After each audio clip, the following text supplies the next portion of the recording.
പ്രിയപ്പെട്ട അമ്മ, ഞാൻ പോവാണ്. എന്നെ സ്നേഹിക്കുന്ന ആളോടൊപ്പം. എന്നോട് ക്ഷമിക്കണം.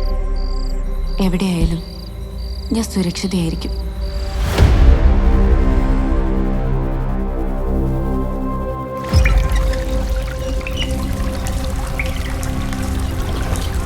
പേരിനൊരാളായ പോരാ സാറേ, എൻ്റെ കൊച്ചിനോട് ഇത് ചെയ്തവൻ തന്നെ ശിക്ഷിക്കപ്പെടണം.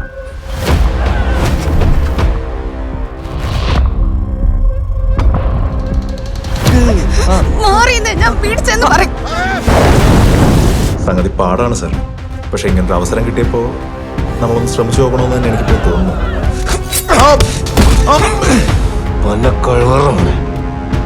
എനിക്കിന്ന് ആ ഫയൽ കിട്ടിയേ പറ്റൂ കബീർ. എന്ത് ചെയ്തിട്ടാണ്?